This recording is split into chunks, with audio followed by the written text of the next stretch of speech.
नमस्कार, स्वागत है आप सभी का मेरे यूट्यूब चैनल मेरे साथ देश की बात। आज हमारे साथ में हैं आदरणीय अमरजीत अरोड़ा जी और संजीव गोयल जी।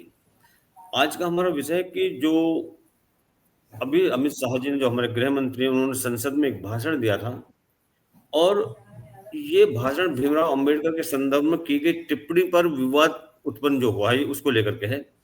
कांग्रेस अध्यक्ष मल्लिकार्जुन खड़गे जी ने अमित शाह जी पर आरोप लगाया है कि बिना तथ्यों की जांच के उन्होंने ऐसा बयान दिया है जिससे कि अंबेडकर का अपमान हुआ। राष्ट्रीय जनता दल के जो नेता है तेजस्वी यादव, उन्होंने भी इसी टाइप का आरोप लगाया और अमित शाह जी की निंदा की है और कहते हैं कि भाजपा अगर अंबेडकर जी का अपमान करेगी तो हम उसको बर्दाश्त नहीं करेंगे। इसके अलावा जो बिहार के पूर्व मुख्यमंत्री लालू प्रसाद यादव, उन्होंने भी ऐसे कुछ कहा। हालांकि अमित शाह ने जो अब ये वो पब्लिकली अवेलेबल नहीं है, जो जिसके आधार पर कि वो लोग आरोप लगा रहे हैं, और अगर वो चीज अवेलेबल नहीं है जो आरोप वो बता रहे हैं कि गाली दी है या अपमान किया है, तो इनकी बात का कैसे यकीन किया जाए। अब उसी को लेकर के चर्चा करेंगे आज का पहला सवाल ये रहेगा अरोड़ा साहब आपसे, कि संविधान का जो निर्माण था उसको लेकर के उस जी संविधान निर्माण में हम क्या भूमिका रही थी। जी देखो, संविधान की तो कमेटी थी, उसमें कई और सदस्य थे, सभी ने जी मिलकर उसमें योगदान दिया था। और ये जहां तक मेरे को पढ़ने में आया है, 60 तरह के डिफरेंट डिफरेंट संविधानों को पढ़ के बड़ी सोच समझ के साथ ये संविधान तैयार किया गया था। उस हालात में जैसे हालात थे उन्हीं के अनुसार था। तो जो संविधान, तो बाबा जी की कंट्रीब्यूशन, अम्बेडकर जी की बहुत रही, लेकिन आगे चलकर ऐसे हुआ कि नेहरू जी को अपने आप में उनके सुरक्षा की भावना नहीं थी। उनको लगता जी था कि मुझे कोई हटा देगा। पटेल के विरुद्ध भी इसीलिए गए, सुभाष चंद्र बोस के लिए, और भीमराव अंबेडकर जी से भी इनको ये लग रहा था कि ये आया तो मुझे हटा देगा। इस कारण से भीमराव बाबा अंबेडकर जी को के ने 2 बार चुनाव लड़े थे लोकसभा के, और दोनों बार कांग्रेस ने उनके विरोध में अपने पक्ष खड़े किए थे। और सबसे बड़ी मैं बात बताऊं आपको कि जो इतिहास कहता है कि उस समय के जो प्रधानमंत्री थे जवाहरलाल नेहरू जी जी, उन्होंने अंबेडकर के खिलाफ चुनाव प्रचार किया था, यानी कि उन्होंने अंबेडकर को हराने की योजना बनाई थी। ऐसे में कांग्रेस अगर कहती है कि अंबेडकरवाद अंबेडकरवाद अंबेडकरवाद, तो काहे का अंबेडकरवाद। वास्तव में बात यह हो जाती है कि आजकल राजनीति में कोई ना कोई मुद्दा चाहिए। जी अगर राजनीति में इनके पास मुद्दा नहीं होगा तो राजनीति में से बाहर हो जाएंगे। अब इस जी बात को लेकर अगर तो कोई अच्छा राजनीतिज्ञ हो तो सकारात्मक मुद्दे लेता है, पॉजिटिव मुद्दे लेता है, पर जब कोई नीचता पे आ जाए तो नकारात्मक मुद्दे भी लेने लग पड़ता है। फिर तो किसी बात में भी आप दोष निकाल दो, फिर तो भगवान का भी दोष निकाल दो। भैया आंखें बंद करता हूं तो मुझे दिखाई नहीं दी, क्या आंखें दी हैं। तो अब इनका हिसाब ये बढ़ चुका है कि इनके पास मुद्दे नहीं है। अपने आप को जीवित, अपने अस्तित्व को बनाए रखने के लिए ये कुछ ना कुछ शोर मचाते रहते हैं। चाहे वो भगवान राम को ही काल्पनिक कहना हो, चाहे राम सेतु को भी काल्पनिक कहना हो, चाहे हिंदुत्ववादियों को भगाना कहना हो। तो ये इनकी एक नीति है जो नकारात्मक नीति है, जो राष्ट्र के लिए और सनातन के लिए ठीक नहीं है।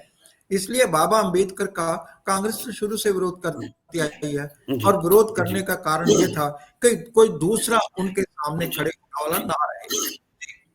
जी गोयल साहब, जिस तरह विपक्ष जी। आरोप लगा रहा है कि अमित शाह ने अंबेडकर के योगदान को कम करके आंका है, मतलब जो उनका योगदान है उसको कम करा है कांग्रेस ने, और ये कहकर के कांग्रेस ने, बीजेपी ने अपमान किया है, अमित शाह जी ने अपमान किया है कि वो ड्राफ्टिंग कमेटी के अध्यक्ष थे केवल।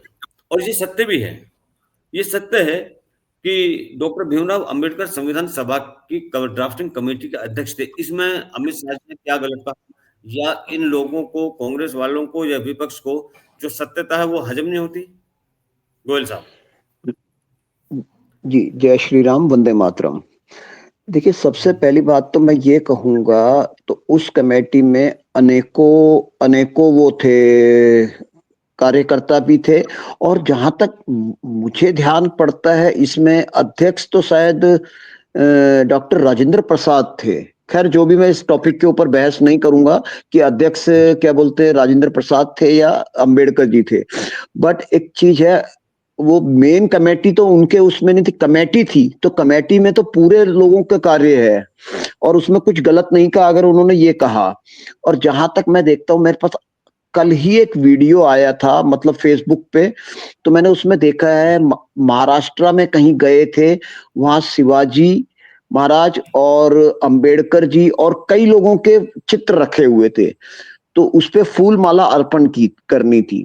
तो राहुल गांधी ने शिवाजी महाराज पे की और एक दो पे की, लेकिन अंबेडकर जी की उसको बाइकआउट करके चले गए। मुझे नहीं मालूम ये वीडियो कब का है कब का नहीं, पर ये वीडियो बिल्कुल स्पष्ट रूप से दिखाई दे रहा है कि उन्होंने बाइकआउट किया। और ये पहली बार नहीं है, ऐसा अनेकों अनेकों बार है।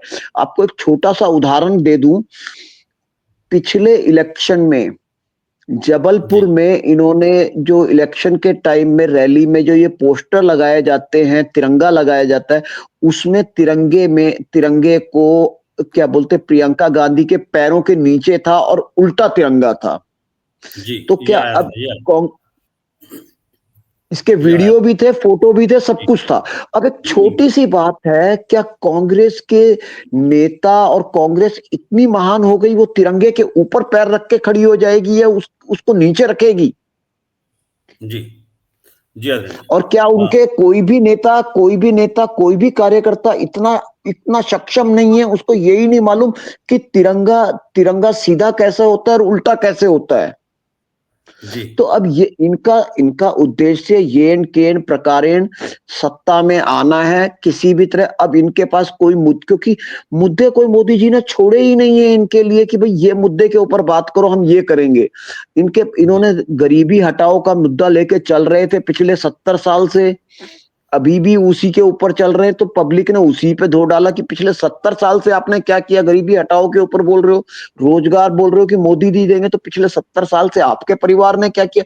लोग इन्हीं के को उसके कटघरे में ले रहे हैं। तो इनके पास कोई मुद्दा ही नहीं है, ये बस किसी भी तरह इनका एक ही मुद्दा है कि किसी भी तरह बीजेपी को डाउन करो और हमें सत्ता में लाओ, बस।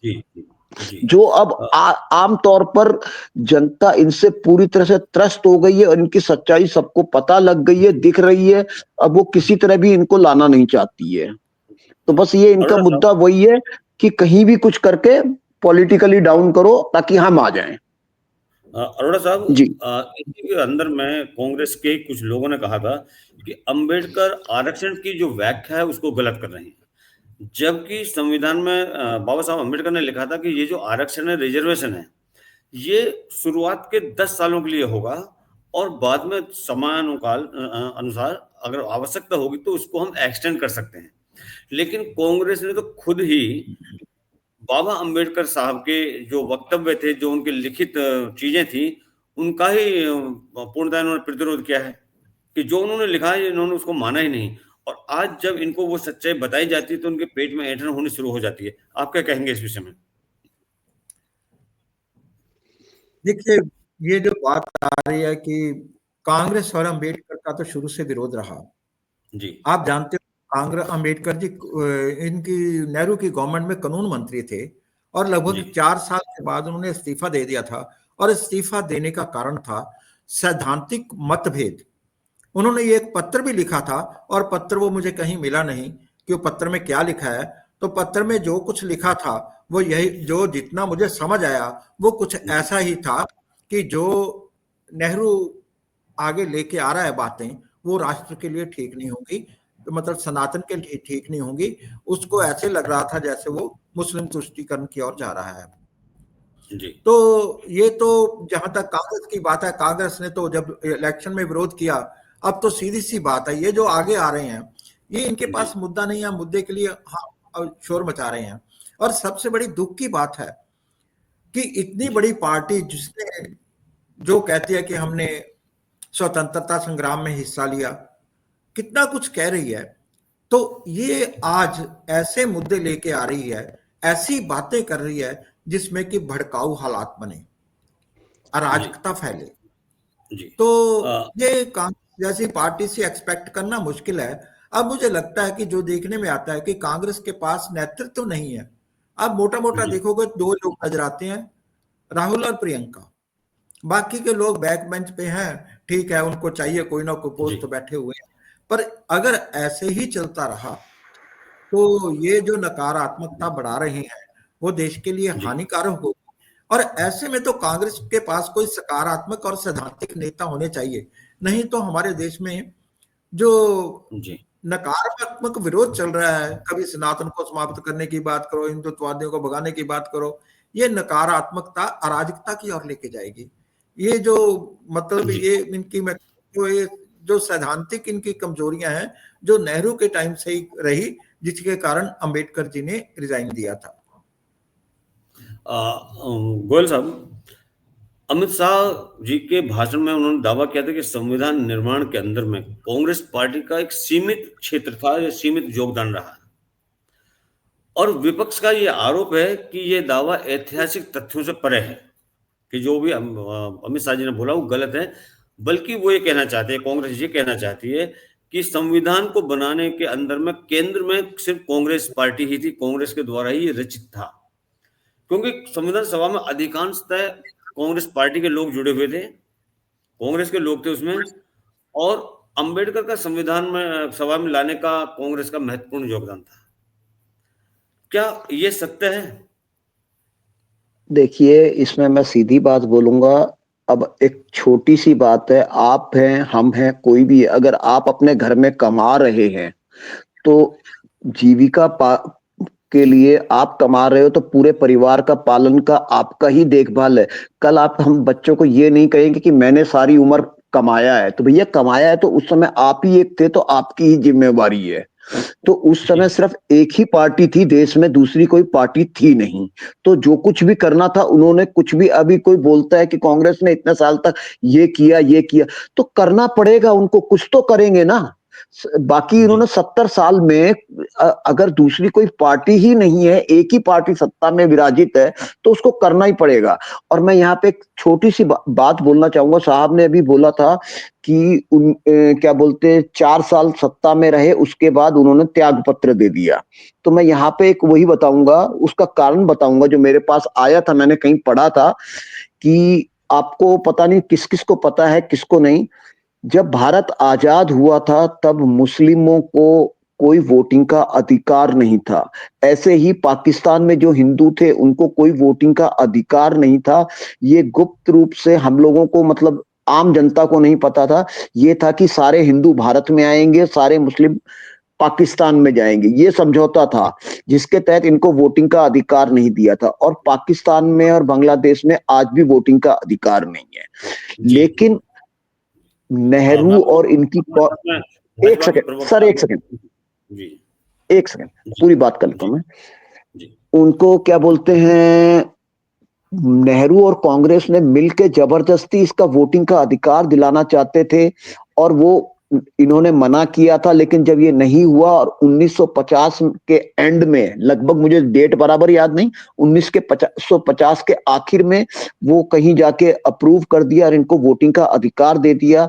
उसके बाद ही कुछ ऐसा हुआ था जिसके तहत इन्होंने इस्तीफा दिया था। दूसरी बात, कांग्रेस बोलती है वो उनके फॉलो कर रही, उन्होंने तो एक भी उनके लॉ फॉलो नहीं किए। उन्होंने 10 साल के लिए बोला था, 10 साल में आपने क्यों नहीं उसको बंद किया कानून को, क्या जी बोलते हैं, 10 साल नहीं तो चलो 5 साल एक्सटेंड करके उसके बाद बंद कर देते, 10 साल एक्सटेंड करके बंद कर देते, कभी तो बंद करते। लेकिन उन्होंने आज तक बंद नहीं किया। आज अगर कोई बंद करने की बात करे तो उसका विरोध करते हैं। वो तो खुद ही उसके खिलाफ है, क्या बोलते हैं, अम्बेडकर के। वो तो उनको जी ही पक्ष में लेके नहीं चल रहे, तो कैसे बोल सकते हैं कि किसी ने और दूसरा कोई विरोध कर रहा है। विरोध तो खुद कांग्रेस ही करती आई है पहले दिन से। जी जी जी धन्यवाद। हमारे साथ में भाजपा के प्रवक्ता डॉक्टर अविरल जुड़े हैं, उनसे कुछ सवाल पूछते हैं। डॉक्टर अविरल, ये जो सब कुछ चल रहा है, डॉक्टर अंबेडकर को लेकर के जो कांग्रेस ने हंगामा खड़ा किया हुआ है, ये क्या कांग्रेस देश के अंदर में कुछ कोई नया खेल खेलना चाहती है क्या? क्यों क्यों मैं ये सवाल लेकर के आ रहा हूं? क्योंकि जितने भी क्लिप्स, जितने भी वीडियो यूट्यूब पर हैं लोकसभा के या पब्लिक डोमेन के अंदर में, उनको देखने के बाद में ये नहीं लगता कहीं पर भी, सिर्फ 12 सेकंड का क्लिप इन्होंने ऐड निकाला है और उसको पब्लिकली पब्लिश किया है इन्होंने। कहीं पर भी जी पूरे उसमें ये नहीं है कि अमित शाह जी ने, हमारे जो माननीय गृह मंत्री, उन्होंने एक भी शब्द डॉक्टर अंबेडकर के विरुद्ध बोला हो, जबकि कांग्रेस शुरू से, जिस दिन से कांग्रेस, अंग्रेजों की कांग्रेस आई है अस्तित्व में, तब से लेकर आज तक इन्होंने हमेशा ही डॉक्टर अंबेडकर का विरोध किया। कैसे? जब डॉक्टर अंबेडकर ने पहला इलेक्शन लड़ा था तो उनके विरुद्ध प्रचार करने के लिए पंडित जवाहरलाल नेहरू गए थे, पहला। दूसरा, जब डॉक्टर अंबेडकर ने संविधान के अंदर लिखा था कि ये जो रिजर्वेशन है ये सिर्फ 10 सालों के लिए रहेगा और 10 सालों के बाद में इसका रिव्यू किया जाएगा, मतलब ये अस्थायी चीज थी। लेकिन कांग्रेस ने उनकी बात को नहीं माना और अपने फायदे के लिए, मतलब बंदूक डॉक्टर अंबेडकर के कंधे पर रखी और शिकार इन्होंने अपना किया था, और वो रिजर्वेशन ये आज तक लेकर के आ रहे हैं। और अगर आज गृह मंत्री ने ये कुछ कहा है तो उसमें आपत्ति कहां पर है डॉक्टर विरल? जी नहीं, देखिए, जहां तक विषय है, आपने प्रश्न के बीच में मध्य में कहा कि क्या कांग्रेस पार्टी कुछ नया खेल खेलना चाह रही है, जी। तो इतनी अब इनकी हैसियत और इतनी इनकी औकात नहीं बची है कि किसी प्रकार का अनकॉन्स्टिट्यूशनल कार्य कर सके, गैर कानूनी कार्य कर सके। लेकिन निश्चित रूप से ये जनता को गुमराह करने का कार्य कर रहे हैं, जनता को भ्रमित करने का कार्य कर रहे हैं, जनता को ये मूर्ख समझ रहे हैं। लेकिन इस देश की जनता पॉलिटिकली अवेयर है, इस देश की जनता पॉलिटिकली मैच्योर है, इसलिए कम से कम इन सब चीजों को भूल जाए कि इस देश की जनता को ये मूर्ख बना लेंगे या इस देश की जनता को ये पागल समझ लेंगे। और जहां तक विषय है भारतीय,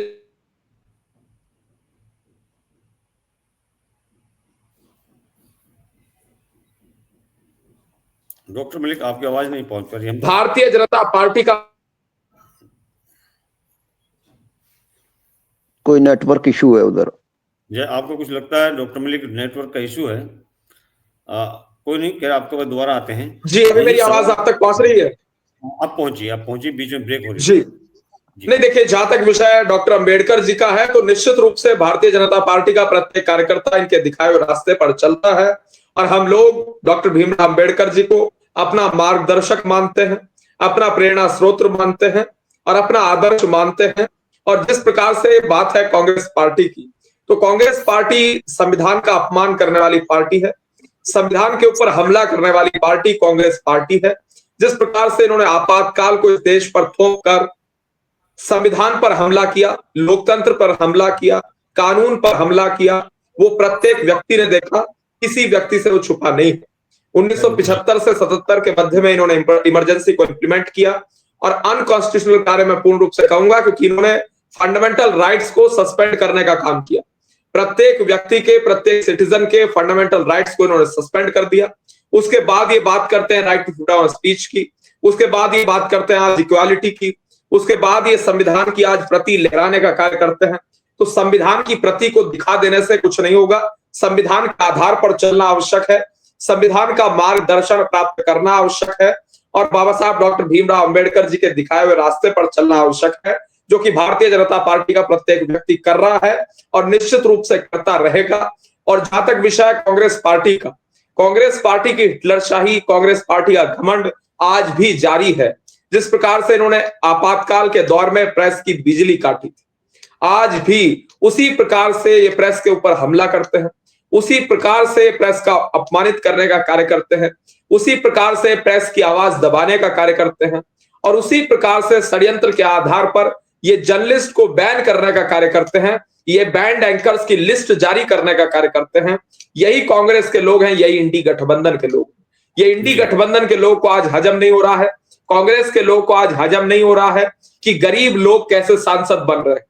आप सोच रहे होंगे कि प्रताप चंद्र सारंगी जी के ऊपर इस प्रकार का हमला राहुल गांधी ने क्यों किया, तो इसके पीछे बड़ा कारण ये है, ये 10 जनपथ वाले लोग, ये 60 साल इस देश में सरकार चलाने वाले लोग, ये 60 साल तक इस देश में शासन करने वाले लोग इस चीज को आज हजम नहीं कर पा रहे हैं कि सामान्य परिवार से निकला हुआ एक व्यक्ति केंद्र में राज्य मंत्री रह लेता है, सांसद बन जाता है और जनता के द्वारा दोबारा चुनने का कार्य किया जाता है। इस चीज को ये हजम नहीं कर पा रहे हैं कि प्रताप चंद्र सारंगी जी निर्धन परिवार से हैं, सामान्य परिवार से हैं, गरीब परिवार से हैं और जिस प्रकार से उनका बैकग्राउंड निकाल कर देखेंगे आपको मालूम पड़ेगा एक निर्धन परिवार से वो बिलोंग करते हैं। इसीलिए राहुल बाबा को ये हजम नहीं हो सका कि इस प्रकार का व्यक्ति उनके बराबर और उनसे आगे एक प्रकार से बढ़ रहा है और संसद में पहुंच रहा है, सांसद के रूप में उसे जगह मिली है, तो ये परिवारवादी लोग हैं, जातिवादी लोग हैं, और ये भ्रष्टाचार को बढ़ावा देने वाले लोग हैं, और ये गरीबों को अपमानित करने वाले लोग हैं, ये बुजुर्गों को अपमानित करने वाले लोग हैं। वो जो हमला राहुल गांधी के द्वारा किया गया प्रताप सारंगी जी के ऊपर, वो जो हमला राहुल गांधी के द्वारा किया गया मुकेश राजपूत जी के ऊपर, वो केवल मुकेश राजपूत जी के ऊपर हमला नहीं था, केवल सारंगी जी के ऊपर हमला नहीं था, वो हमला लोकतंत्र पे हमला था, वो हमला संविधान पे हमला था, वो हमला बाबा साहब डॉक्टर भीमराव अंबेडकर जी की सोच पे हमला था, वो हमला बाबा साहब डॉक्टर भीमराव अंबेडकर जी के दिखाए हुए रास्ते पे हमला था, वो हमला संसद पे हमला था। और जिस प्रकार से जनता के द्वारा सारंगी जी को, मुकेश राजपूत जी को चुनने का कार्य किया गया, तो ये वोटर्स के ऊपर हमला था, ये नागरिकों के ऊपर हमला था, और ये लोकतंत्र को हमेशा से अपमानित करने का कार्य करते रहे हैं। इन्होंने लोकतंत्र का जनाजा निकालने का कार्य किया है। ये किसी का सम्मान नहीं करते हैं। ये जातिवादी लोग जिस प्रकार से हिंदुओं को कास्टिज्म के आधार पर बांटना चाहते हैं, डिवाइड एंड रूल के आधार पर चलना चाहते हैं, आज प्रत्येक व्यक्ति इस चीज को समझ चुका है। जी, धन्यवाद। अरोड़ा साहब, जिस तरह से डॉक्टर मलिक ने कहा था कि अब इस वक्त कांग्रेस इस पोजीशन में नहीं है कि वो देश के विरुद्ध कुछ कर सके या किसी के भी खिलाफ कोई ऐसा काम कर सके, लेकिन शायद मुझे लगता है कि भाजपा जो है वो बहुत बड़े मुकालते के अंदर है, क्योंकि पिछले लोकसभा लोकसभा चुनाव के अंदर में भी यही हुआ था।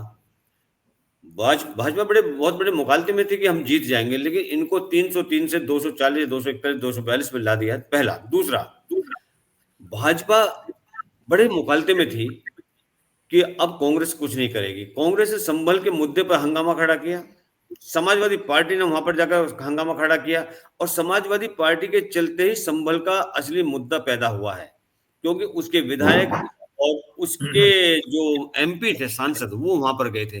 तो क्या कहीं ना कहीं बीजेपी कुछ गलती नहीं कर रही इनके लिए, या इसको सोच करके ये कुछ नहीं कर पाएंगे? अरोड़ा साहब। देखिए, ऐसे बात है, हम प्रजातंत्र में जीते हैं, तो जहां लोगों के जो भी पार्टी है, कांग्रेस है तो उसके पीछे भी लोग हैं, अखिलेश है तो उसके पीछे भी हैं। तो नकारात्मक लोग होते हैं, नकारात्मकता से साथ चलते हैं, सकारात्मक उस तरह चलते हैं। जी। अगर एक जगह पे आपके 50 लोगों में एक बदमाश आ जाए तो 50 का जीना हराम हो जाता है। जी। जो सरकारें बनती हैं, जो सरकारें चलाते हैं, जी। उनको सभी पहलू देखने पड़ते हैं कि क्या होगा। मान लीजिए, मैं एक हाइपोथेटिकल सी बात करने लगा हूं, अगर राहुल को गिरफ्तार कर लिया जाता और उसे जेल में भेज दिया जाता, तो क्या आप सोचते हो कि शहरों में दंगे ना होते, या आग ना लगती, या व्हीकल ना जलाए जाते, ना सड़कें ना रोकी जाती? क्योंकि ऐसा काम करने के लिए थोड़े से लोग चाहिए। और हमारी सरकार इस समय बहुत समझदार सरकार है, जो आगे आने वाली बातों को सोचने के बाद क्रियान्वित करती हैं। अब जिस तरह आप संभल की बात कर रहे हो, एक मेंबर पार्लियामेंट बिजली की चोरी पकड़ता हुआ पकड़ा जाए और ये बात सारी दुनिया में जाए, तो आपकी जो चुनाव प्रक्रिया पर क्या प्रश्न उठता है, आपके एमपीओ सांसदों पर प्रश्न उठता है कि कैसे लोग हैं, और आपके लोगों पर प्रश्न उठता है कि हम कैसे लोगों को वोट देते हैं। इसीलिए आज मैंने योगी जी को जितना समझ पा रहा हूं, उनका सबसे अधिक जोर लग रहा है कि लोग जागरूक हो जाएं, वो समझ सकें। जी। और जब तक वो समझेंगे नहीं तो ठीक लोग आदमियों के व्यक्तियों के साथ खड़े नहीं हो सकते। मैंने अभी एक सर्वे के विषय में पढ़ा था, उसमें सर्वे में ये आया कि जितना यूथ आ रहा है वो इस धार्मिक फंडामेंटलिज्म के साथ नहीं चल रहा। देखो, सभी तो नहीं, पर मेजॉरिटी ये हो रही है कि वो विकास की ओर चल रही हैं। इसलिए एक आशावान होने की बात है हमें। बाकी जहां रहे कि बीजेपी गलत सोच रही है, तो ऐसे कार्य होते हैं कि अगर आज गिरफ्तार किया जाएगा तो उसको कल क्या क्या होगा, ये सोचना पड़ेगा। जब आप लोग, हमारे लोग, उन लोगों को वोट दे रहे हैं जो टुकड़े टुकड़े गैंग के साथ खड़े हो जाते हैं, जो उनके साथ खड़े जो हो जाते हैं, जो कहते हैं अफजल हम शर्मिंदा है तेरी कातिल जितना, उनके साथ खड़े जाता है। अफजल कौन था? वो हमारा देश प्रेमी था, उसने राष्ट्र निर्माण किया था, वो मानवतावादी था।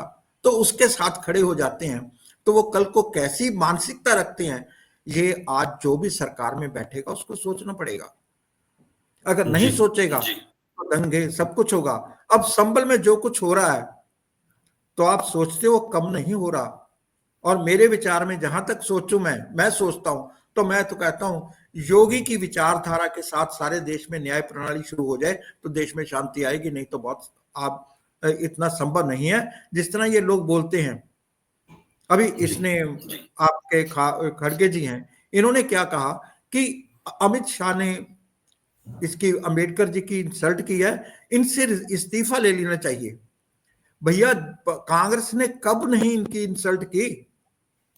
एक राइटर थे बाबा मतलब उनका नाम था राव साहब, कहते हैं राव साहब कस्बे, वो लिखते हैं कांग्रेस और बाबा साहब के बीच मतभेद जग जाहिर थे, लेकिन फिर भी गांधी जी चाहते थे कि अंबेडकर संविधान सभा में रहें। उन्होंने राजेंद्र प्रसाद और वल्लभ भाई पटेल को बुलाया था और उनको कहा था कि भैया बाबा साहब से टिकअप करो, वो दोबारा आए, और फिर उनको दोबारा लाया गया। वो संविधान कमेटी के अध्यक्ष बने थे और उसके बाद उन्होंने योगदान दिया। सो कांग्रेस तो right from the beginning Ambedkar साहब का तो विरोध करती रही। अब जो शाह जी ने कहा, शाह जी ने जो जैसा भी कहा उसमें इंसल्ट की बात कहाँ आ गई। पर क्योंकि जो व्यक्ति नकारात्मक है उसने तो हर बात में नकारात्मक ढूंढनी है और अराजकता की ओर देश को लेके जाना है। इनका लक्ष्य यही है। आप सोचिए हर समय संविधान खत्म हो जाएगा, प्रजातंत्र नहीं रहेगा, आरक्षण खत्म हो जाएगा, जो भी दलित ये नहीं रहेंगे। ये क्या है? ये है आपके देश को अराजकता की ओर धकेलने का चक्रव्यूह रचना। इस चक्रव्यूह में हमारे लोग फंस रहे हैं। हम कठपुतली बन रहे हैं उनको वोट देने के लिए। इसीलिए जो योगी जी का फंडा है, जागरूक करो और विरोध करो, जो गलत बोल रहा है उस फंडे पे चलना पड़ेगा। आदरणीय मैं मेरे थोड़ी जी मैं 1 मिनट आ रहा हूँ प्रेजेंट। ओके डॉक्टर अविरल, जिस वक्त ये अमित शाह जी ने स्टेटमेंट दिया था लोकसभा के अंदर में बोला था, तो उसके बाद जब ये स्पीच चल रही थी अमित शाह जी की, माननीय होम मिनिस्टर की, उस वक्त लोकसभा के अंदर में समस्त पार्टियां बैठी हुई थी, सभी लीडर्स बैठे हुए थे, राहुल गांधी बैठे हुए थे, विपक्ष का जो मुख्य एलओपी है वो बैठे हुए थे, बाकी लोग बैठे हुए थे। आखिर क्या कारण था कि उस वक्त किसी ने कोई ऑब्जेक्शन नहीं किया? क्योंकि अगर संसद में कुछ भी कोई भी नेता अगर कुछ गलत बोलता तो पूरा विपक्ष एक साथ उसको पर ऐसे कूद करके आता है कि जैसे पता नहीं कौन है। तो पहली बात तो ये कि उस वक्त ऐसा क्यों नहीं हुआ, किसी ने ऑब्जेक्ट क्यों नहीं किया? दूसरी बात, ये 12 घंटे के बाद में वीडियो क्लिप काटी थी 12 सेकंड की और ये उसको लेकर के आए थे। तो क्या ये जो क्लिप की बात आई थी, जो क्लिप निकाली थी उसने, सोरोस एंड पार्टी का कुछ करा धरा तो नहीं? क्या सोरोस ने इनको कुछ इन्फॉर्मेशन तो नहीं दी कि आप भी ये क्लिप निकालिए और इसके बाद में ये हंगामा खड़ा कीजिए? क्योंकि अगर इनके अंदर इतना खुद का होता या इनको लगता या वो चीज गलत होती तब ये लोग उस वक्त ही कुछ ऑब्जेक्शन करते, लेकिन इन्होंने ऑब्जेक्शन नहीं किया। आप क्या कहते हैं? जी नहीं, निश्चित रूप से इसमें हो सकता है, और जिस प्रकार से अगर इन्हें कुछ आपत्तिजनक लग रहा था तो तत्काल बोलना चाहिए था, और आपत्तिजनक होने का सवाल पैदा ही नहीं होता है। किसी प्रकार का आपत्तिजनक बयान दिया ही नहीं गया है, क्योंकि और जिस प्रकार से आपत्तिजनक कहा जा रहा है, ये जनता का अपमान किया जा रहा है, ये जनता को गुमराह करने का षड्यंत्र है, ये जनता को भ्रमित करने का प्रयास है जो कांग्रेस पार्टी के द्वारा किया जा रहा है। लेकिन मैं निश्चित रूप से इस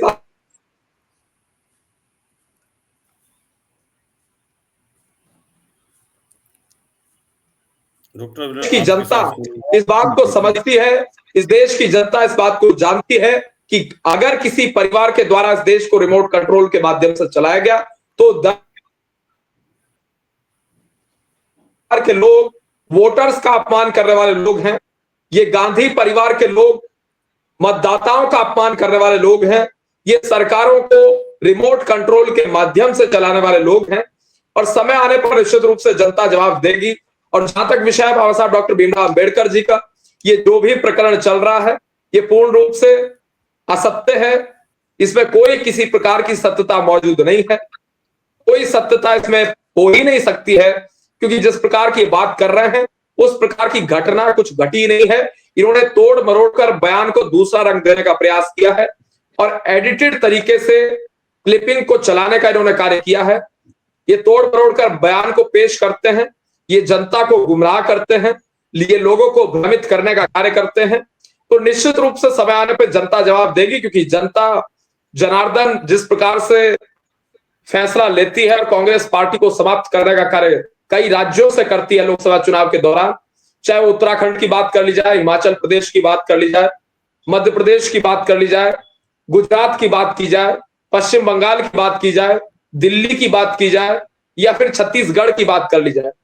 भारतीय जनता पार्टी आज पूर्ण रूप से मजबूत है, पूर्ण रूप से सशक्त है, और जिस प्रकार से जनता को भ्रमित कर रहे हैं, तो जनता अपने आप फैसला लेने में पूर्ण रूप से सक्षम है। जी, अंत में एक सवाल करूंगा तीनों साथियों से।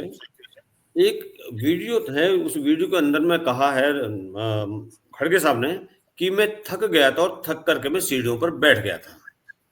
ये स्टेटमेंट खुद खड़गे साहब का है, लेकिन प्रियंका जी कहती हैं कि खड़गे जी को धक्का लगा, खड़गे जी को गिरा दिया गया और उनकी टांग टूट गई या कुछ सो एंड सो, मतलब ही वाज इंजर्ड। तो देखिए, बात दोनों तरफ की होनी चाहिए। जब सत्ता पक्ष की है तो विपक्ष की भी अवश्य होगी। जब विपक्ष सत्ता पक्ष से सबूत मांगता है कि इस चीज का सबूत दीजिए, तो अब सबूत तो ये भी लाजमी है कि खड़गे जी अगर कहीं गिरे, उनके चोट लगी, तो उनका मेडिकल कहाँ पर है? उनका मेडिकल तो जरूर हुआ होगा। तो मेरा आदरणीय गोयल साहब आपसे ये है कि क्या इस चीज के अंदर, इस टाइप के स्टेटमेंट्स में आपको लगता है कि ये लोग सही कर रहे हैं या सिर्फ लोगों को पागल बना रहे हैं? देखिए साहब, ऐसा है, कांग्रेस का आज से नहीं, शुरू से एक ही काम है, जनता को मूर्ख बनाना और शासन करना। वही वो करती आ रही है। एक सीधी सी बात है, मुझे कुछ चीजें समझ में बीजेपी की गलत लगती हैं, मतलब वैसे नहीं, बट उनकी वैसे गलत लगती है कि जैसे ये कांग्रेस वाले हमला करते हैं तो बीजेपी के नेता क्या कर रहे हैं। जैसे इन्होंने सवाल उठाया कि भाई इनको धक्का लगा, गिरा, तो बीजेपी के कोई भी एक भी नेता वो कहाँ है, उन्होंने सवाल क्यों नहीं उठाया उस दिन या बाद में, कि वो सवाल क्यों नहीं उठाया मीडिया के माध्यम से या जैसे भी, कि भाई उसकी रिपोर्ट्स, मेडिकल रिपोर्ट्स वो करो, वीडियो रिपोर्ट करो, क्योंकि जब कोई भी नेता, ऐसा बड़ा नेता जा रहा है तो उसके पीछे कैमरामैन और लाइटमैन और सारे रहते हैं, तो कोई ना कोई क्लिप तो ऐसी होगी जिसमें ये दिखाई देगा कि वो धक्का लगा है या बैठे है, अपने आप बैठे तक कर, जो भी है। तो वो चीजें, वो वीडियो क्लिप, और उसके लिए क्यों नहीं मांग करते कि भाई वो क्लियर शो करो कि कहां धक्का लगा है और किसने दिया है, तो हम उसके ऊपर अगेंस्ट में एक्शन लेंगे, उसके ऊपर कार्रवाई तब होगी जब आप हमें दिखाएंगे, उसकी मेडिकल रिपोर्ट हो। और अगर ऐसा नहीं, सर एक सेकंड, अगर ऐसा नहीं है तो जो ये कंप्लेंट कर रहा है उसके अगेंस्ट में एक्शन हो। तो ये बीजेपी के नेताओं को भी ये सवाल उठाने चाहिए। जब ये सवाल उठाए जाएंगे तब इनको शायद कुछ ये कदम पीछे हटें। नहीं, मेरा कहना ये था कि इसके अंदर तो खड़गे साहब ने खुद एडमिट किया है कि मैं थक गया था और मैं बैठ गया था। मतलब ये तो निराधार बेसलेस इनका ब्लेम है कि उनको धक्का मारा गया, उनको चोट लगी। आदरणीय अरोड़ा साहब।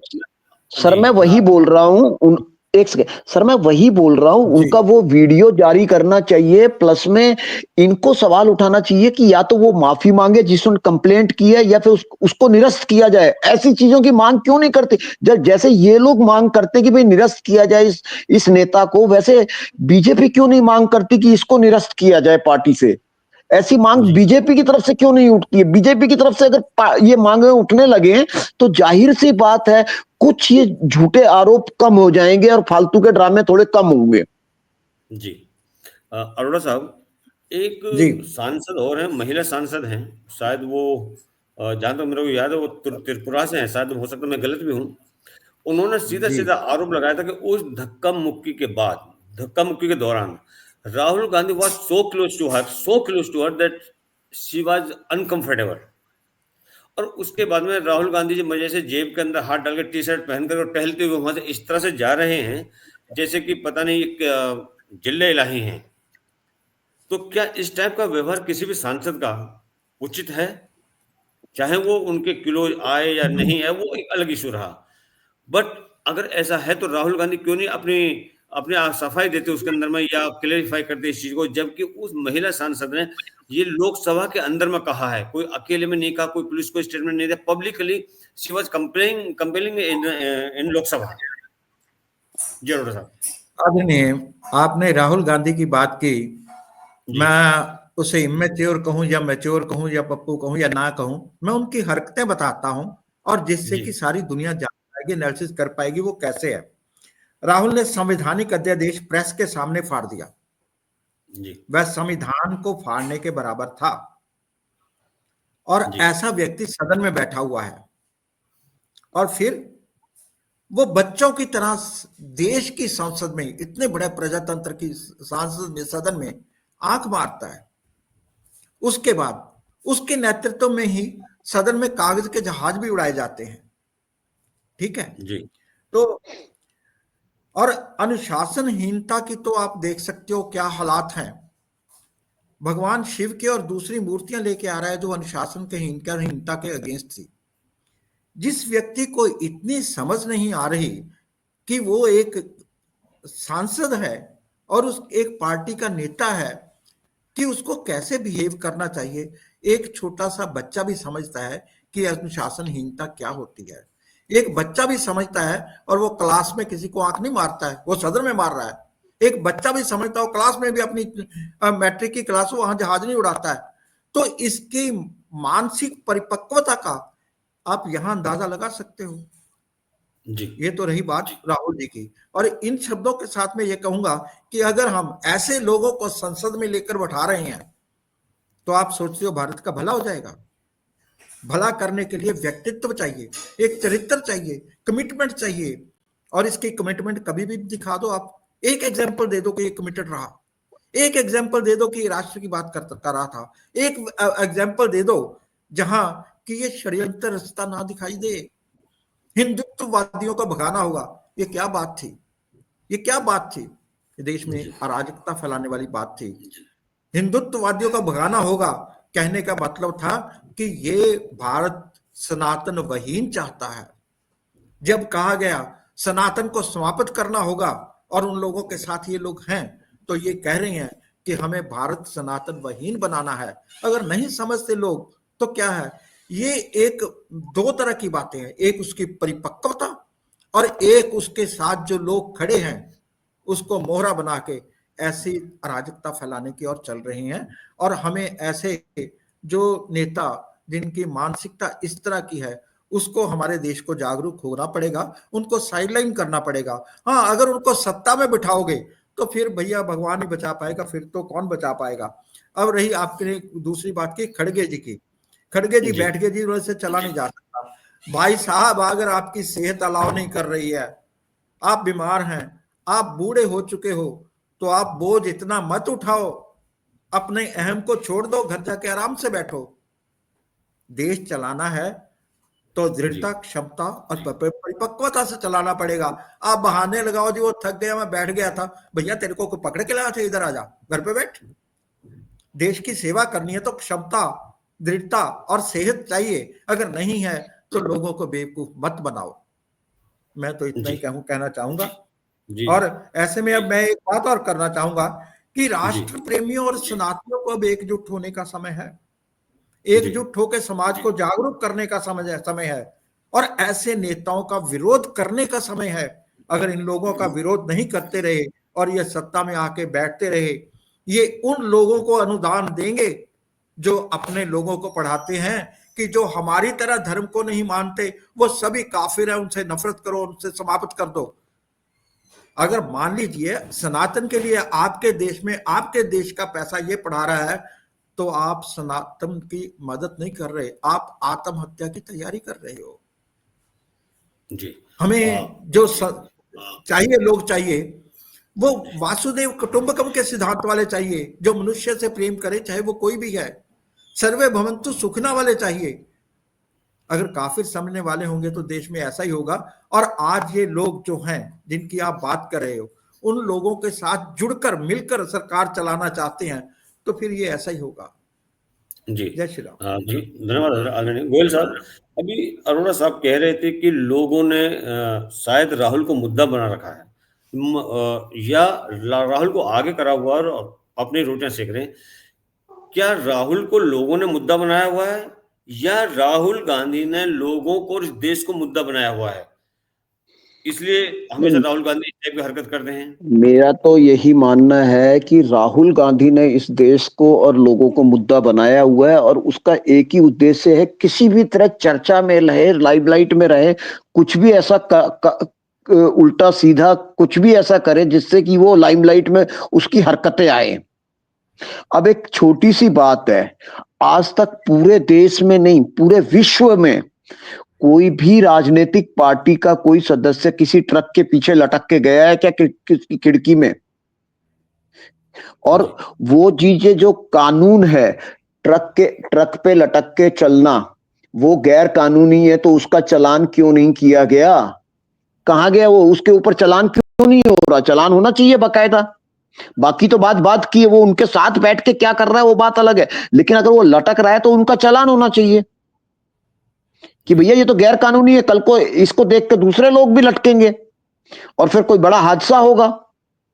ऐसे काम क्यों नहीं होते? क्यों? मैं वही तो बोल रहा हूं कि बीजेपी की जो सांसद हैं या जो भी हैं, वो क्यों नहीं इनके आवाज उठाते? एक छोटे से छोटा सांसद भी इस आवाज को उठा सकता है। आज मान लो एक साधारण सी बात है, मैं एक वो हूं, सदस्य हूं बीजेपी का, मैंने आवाज उठा दी, कल को मेरे को देख के दूसरे भाई ने उठा दी, कल तीसरे ने उठाई, तो सभी लोग उठाएंगे धीरे धीरे करके। आवाज तो उठाना शुरू करे, कोई एक तो पहल करे। मुझे समझ में नहीं आ रहा, किसी को क्यों नहीं समझ में आता कि इनके खिलाफ आवाज उठाई जाए।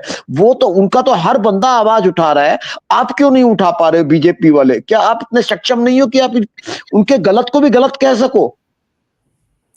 वो आपके सही को गलत कह सकते हैं, आप उनके गलत को गलत नहीं कह सकते।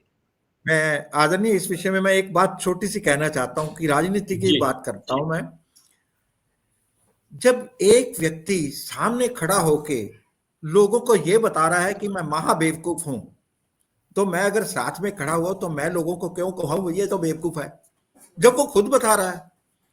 आप जानते हो और समझते भी हो कि जब तक केजरीवाल और राहुल गांधी राजनीति में है, तब तक बीजेपी को कोई पीछे नहीं कर सकता। अगर कोई सर ये वहम है, सर ये मन का वहम है आपका, ये आपका मन का वहम है। आपको एक छोटी सी बात बताता हूं, ये आपका सिर्फ अगले 5 से 10 साल है, जब तक मुस्लिम पॉपुलेशन बढ़ती नहीं है। जिस दिन मुस्लिम पॉपुलेशन बढ़ गई, उन्होंने राहुल गांधी को भी साइड कर देना। पहले एक बार कांग्रेस आएगी, उसमें अधिकतर मुस्लिम नेता आएंगे और फिर उसके बाद पूरी मुस्लिम पार्टी बन जाएगी और फिर भारत मुस्लिम राज्य की तरफ चल पड़ेगा। ये सबके मन का वहम है कि ऐसा कुछ नहीं है, ये सिर्फ 10 साल का खेल है। इस 10 साल में बीजेपी कुछ कर सकती है तो कर सकती है, नहीं तो उसके बाद फिर कोई भी कुछ नहीं कर सकता। जी धन्यवाद बहुत बहुत। अविनाश साहब, अपने अरोड़ा साहब ने कहा था कि राहुल गांधी को कुछ लोगों ने मोहरा बना रखा है, इसलिए वो उससे इस टाइप की बातें करवाते हैं या उल्टे सीधे स्टेटमेंट दिलवाते हैं। तो पहला सवाल तो मेरा ये है कि क्या राहुल गांधी पढ़े लिखे नहीं जो कि दूसरे का लिखा हुआ स्टेटमेंट पढ़ दें? दूसरा सवाल मेरा ये है कि लोगों ने राहुल को मोहरा बनाया है, राहुल ने इस देश को मोहरा बनाया हुआ है। और तीसरा सवाल, एक सवाल और है इसके साथ साथ में, कि जिस टाइप के ब्लेम या आक्षेप लोग लगा रहे हैं आज के टाइम में, क्या आम इंसान अगर इस टाइप का आक्षेप लगा देता है तो उसको ऊपर में पुलिस केस नहीं होता? क्या उसको कोर्ट तक घसीट कर नहीं लेकर जाया जाता? अगर हाँ, तो फिर अब बीजेपी क्या कर रही है? मेरे तीनों सवालों का आप जवाब दीजिए। जी नहीं, देखिए, जहां तक विषय है राहुल गांधी जी का, Rahul Gandhi leader of opposition है, इसीलिए उन्हें डिस्कशन में शामिल करना पड़ रहा है और थोड़ा गंभीरता के साथ लेना पड़ रहा है। जबकि जहां तक राहुल गांधी का विषय है, राहुल गांधी को कोई सीरियसली नहीं लेता है और वो सीरियसली लेने योग्य व्यक्ति भी नहीं है। इस देश की जनता जानती है कि राहुल गांधी की कितनी काबिलियत है। और जहां तक राहुल गांधी का विषय है, राहुल गांधी सामान्य लोगों से मिलते नहीं हैं, गरीबों से नहीं मिलते हैं, और जिस प्रकार से उनकी अपनी एक मानसिकता है, 60 साल वो इस देश पे शासन कर चुका है, इनका परिवार, इनकी पार्टी 60 साल तक इस देश को चला चुकी, उसके बावजूद भी जो बेसिक चीजें लोगों को मिलनी चाहिए थी वो नहीं पहुंचा सके। गरीबों के हित में इन्होंने कोई कार्य नहीं किया, ना इन्हें गरीब की चिंता है। और जिस प्रकार से आपका सवाल था कि राहुल जी मोहरा बन रहे हैं या देश को मोहरा बना रहे हैं, तो निश्चित रूप से देश को मोहरा बनाने का प्रयास कर रहे हैं। और जहां तक देश की जनता का सवाल है, तो देश की जनता बहुत अवेयर है और मैच्योर है पॉलिटिकली, और देश की जनता वोट के माध्यम से जवाब देगी, और अभी दिल्ली में ही देगी। जिस प्रकार से 7 में 7 लोकसभा सीटों पर भारतीय जनता पार्टी जीती, उसी प्रकार से 70 में 70 विधानसभा सीटों पर निश्चित रूप से भारतीय जनता पार्टी जीतेगी। 70 में 70 विधानसभा सीटों पर दिल्ली प्रदेश के भीतर कमल खिलना तय है, क्योंकि दिल्ली की जनता जान चुकी है, इस बात को समझ चुकी है भलीभांति, और जानती है कि किस प्रकार से माननीय प्रधानमंत्री मोदी जी के नेतृत्व में देश आगे बढ़ रहा है। गरीबों के उत्थान के लिए निरंतर कार्य किए जा रहे हैं, गरीबों के हित में फैसले लिए जा रहे हैं, पीड़ित लोगों के लिए फैसले लिए जा रहे हैं। और ये षड्यंत्रकारी लोग जो सरकार के विरुद्ध षड्यंत्र रचते हैं, साजिशें रचते हैं, या फिर देश की जनता को भ्रमित करने का प्रयास करते हैं, कुछ कटी हुई एडिटेड वीडियोस के माध्यम से, शॉर्ट वीडियोस के माध्यम से, तो देश की जनता को ये बेवकूफ नहीं समझ सकते। देश की जनता ने इन्हें मजा चखाया लोकसभा चुनाव में, और तीसरी बार माननीय प्रधानमंत्री नरेंद्र मोदी जी को प्रधानमंत्री बनाने का कार्य इसी देश की जनता ने किया। और मैं समझता हूं निश्चित रूप से इसीलिए इन्हें पीड़ा है कि गरीब का बेटा प्रधानमंत्री कैसे बन गया, तीसरी बार प्रधानमंत्री कैसे बन गया, चाय वाला तीसरी बार प्रधानमंत्री कैसे बन गया। और इस पीड़ा को ये लेकर रखें, इस पीड़ा के साथ जीते रहें, इस बोझ के साथ जीते रहें, और निश्चित रूप से जनता भाजपा को जिताती रहेगी, क्योंकि हम जनता के हित में फैसले ले रहे हैं। जी धन्यवाद। समय का अभाव है, तो मैं लास्ट में यही कहूंगा कि विपक्ष ने जो कुछ भी आरोप लगाए हैं आदरणीय गृह मंत्री के ऊपर या भाजपा के ऊपर या हमारी जो सरकार है उसके ऊपर में, लेकिन जो इन्होंने आरोप लगाए वो ऐतिहासिक तथ्यों के ऊपर में आधारित हैं, वो फैक्चुअल हैं, हिस्टोरिकल फैक्ट्स हैं वो, लेकिन उनमें अंशतः अतिशयोक्ति हो सकती है, इसमें कोई दो राय नहीं है। अमित शाह के बयान जो हैं वो तथ्यात्मक हैं, तथ्यात्मक आधार पर हैं उनके बयान, लेकिन उसे संदर्भ से काटकर प्रस्तुत करने पर विवाद हुआ है। जो जिस संदर्भ में उन्होंने कहा है उस पूरे हिस्से को काटा है, सिर्फ 12 सेकंड की क्लिप को पब्लिकली किया गया है, जो कि पूरा का पूरा गलत है।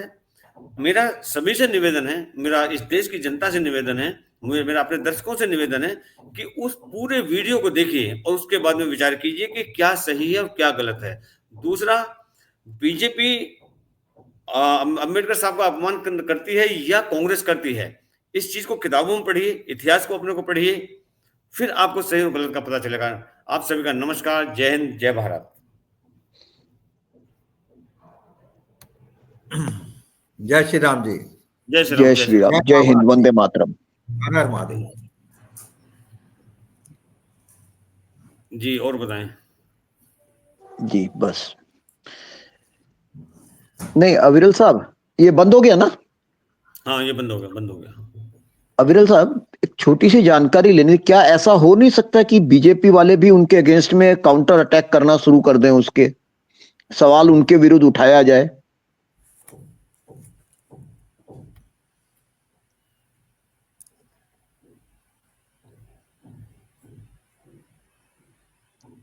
अविरल साहब आवाज आ रही है आपको? सर अविरल को हमारी आवाज नहीं जा रही। उनका नेटवर्क का शायद इशू हो रहा होगा, या तो आवाज नहीं जा रही होगी या उनकी आवाज नहीं आ रही है। वही लग रहा मेरे को, वही लग रहा। बीच बीच में भी उनका हो रहा था थोड़ी प्रॉब्लम। हाँ